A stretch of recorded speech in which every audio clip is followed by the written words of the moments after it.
দিছো মোক ন্যায় পোৱাত সহায় কৰাৰ বাবে।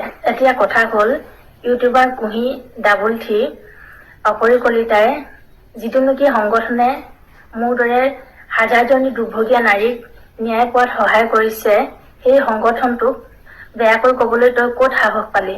হয়, মানিছো তোৰ বহুতো ফেন ফলোয়িং আছে যিসকলে তোক একেৰাহে ছাপোৰ্ট কৰি আছে।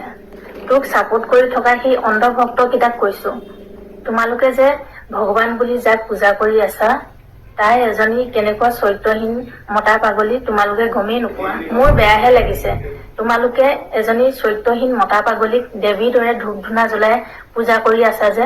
তোমালোকে চকু মেলা আৰু সত্য কি জানি লোৱা। তোমালোকে বুজি নাপাবা মই কিমান দুখত আছো। তোমালোকে যেতিয়া গম পাবা তোমাৰ বাইদেউ বা ভন্টিৰ লগত মোৰ দৰে হ'ব তেতিয়াহে তোমালোকে অনুভৱ কৰিব পাৰিবা।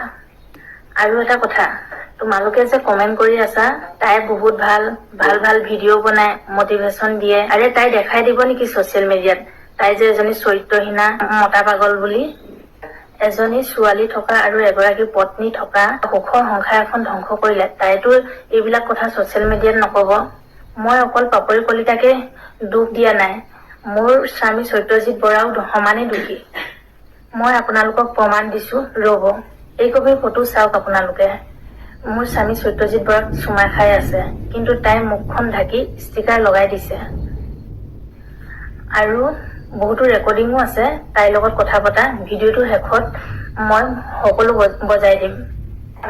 আৰু মোৰ ওচৰত প্ৰমাণ আছে, এইটো পেন ড্ৰাইভ চাওক, ইয়াতে সকলোবোৰ প্ৰমাণ আছে।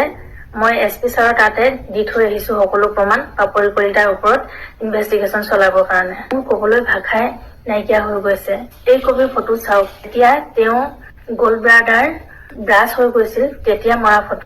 সি যেতিয়া মৰো অৱস্থা হৈছিল তেতিয়া মোৰ ঘৰৰ পৰা প্ৰায় 7-8 লাখ টকা দি তেওঁক মৃত্যু মুখৰ পৰা বচাই আনি ঘৰলৈ অনা হৈছিল। এইখিনি বিল চাওক, আপোনালোকে চাব পাৰে।